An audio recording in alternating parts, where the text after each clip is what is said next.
Baiklah, saya akan menjelaskan tentang pengertian saham syariah. Jadi, saham syariah adalah sertifikat yang menunjukkan bukti kepemilikan suatu perusahaan yang diterbitkan oleh emiten yang kegiatan usaha maupun cara pengelolaannya tidak bertentangan dengan prinsip syariah. Saham merupakan surat berharga yang merepresentasikan penyertaan modal ke dalam suatu perusahaan.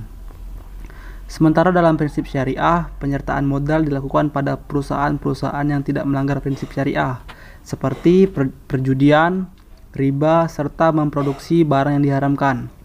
Penyertaan modal dalam bentuk saham tersebut dapat dilakukan berdasarkan akad musyarakah dan mudharabah. Akad musyarakah pada umumnya dilakukan pada perusahaan yang bersifat privat, sedangkan akad mudharabah umumnya dilakukan pada saham perusahaan publik. Saham menurut Dewan Syariah Nasional didefinisikan sebagai suatu bukti kepemilikan atas suatu perusahaan yang memenuhi kriteria syariah dan tidak termasuk saham yang memiliki hak-hak istimewa. Fatwa mengenai saham syariah terdapat dalam Fatwa DSN MUI tahun 2003 yang terdapat pada bab 4 kriteria dan jenis efek syariah pasal 4. Di poin pertama, efek syariah mencakup saham syariah, obligasi syariah, reksadana syariah. Dan di poin kedua menerangkan tentang pengertian saham syariah tersebut. Jadi saham syariah adalah bukti kepemilikan atas suatu perusahaan yang memenuhi kriteria sebagaimana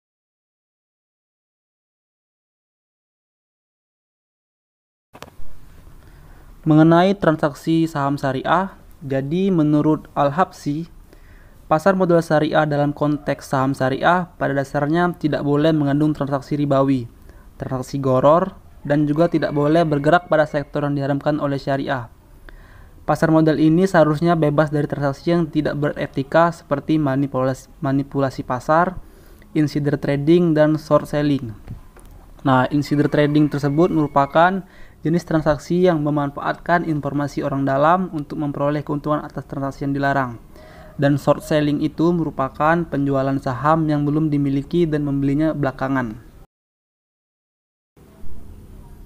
Dan menurut Irfan Syauqi, transaksi pembelian dan penjualan saham di pasar modal tidak boleh dilakukan secara langsung dan dilarang dalam Islam. Hal tersebut dikarenakan pada penjualan saham di pasar modal konvensional, investor dapat membeli dan menjual saham secara langsung dengan menggunakan jasa broker atau pialang, sehingga memungkinkan bagi para spekulan untuk mempermainkan harga. Hal ini mengakibatkan perubahan harga saham sudah ditentukan oleh kekuatan pasar, bukan karena nilai intrinsik saham itu sendiri. Oleh karena itu, emiten memberikan otoritas kepada agen di lantai bursa pada proses perdagangan saham syariah. Lalu agen tersebut bertugas mempertemukan antara emiten dan calon investor, namun bukan untuk menjual dan membeli saham secara langsung. Pada tahapan berikutnya, saham tersebut dijual atau dibeli karena sahamnya memang tersedia dan berdasarkan prinsip first come, first serve. Kriteria saham syariah. Kriteria saham syariah menurut OJK yaitu 1. Emiten tidak melakukan kegiatan usaha yang meliputi A. Perjudian dan permainan yang tergolong judi, B. Perdagangan yang dilarang menurut syariah, C. Jasa keuangan ribawi, D. Jual beli resiko yang mengandung unsur ketidakpastian atau judi, E. Memproduksi, mendistribusikan, memperdagangkan atau menyediakan seperti barang atau jasa haram zatnya, dan sebagainya. 2. Emiten memenuhi rasio-rasio keuangan, yaitu A. Total utang yang berbasis bunga dibandingkan dengan total aset tidak lebih dari 45%. B. Total pendapatan bunga dan pendapatan tidak halal lainnya dibandingkan dengan total pendapatan usaha dan pendapatan lain tidak lebih dari 10%.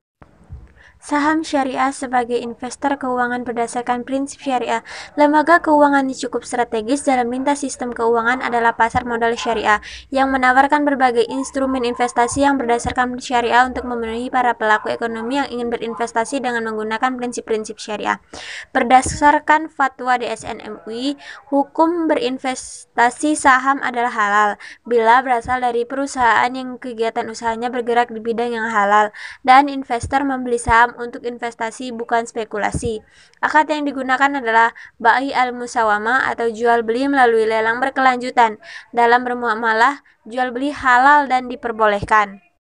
Perbedaan saham syariah dan saham konvensional menurut indeks harga saham gabungan yaitu saham syariah A indeks dikeluarkan oleh pasar modal syariah. B jika indeks Islam dikeluarkan oleh suatu institusi yang bernaung dalam pasar modal konvensional, maka perhitungan indeks tersebut berdasarkan kepada saham yang memenuhi kriteria syariah.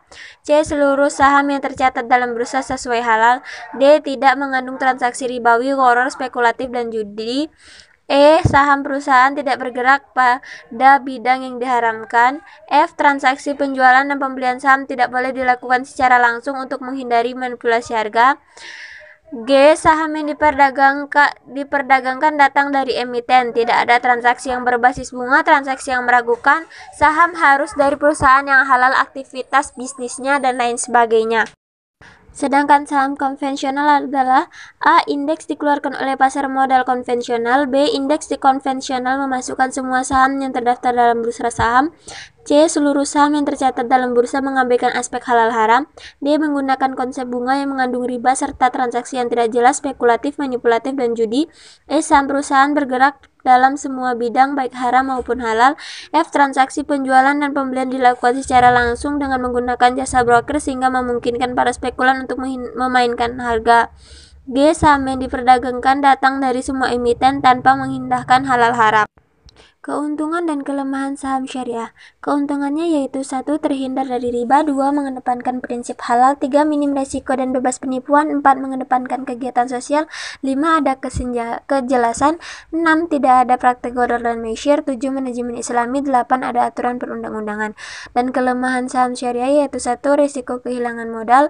2. Return tidak pasti. 3. Sulit menjual produk investasi. 4. Berkurangnya nilai real suatu modal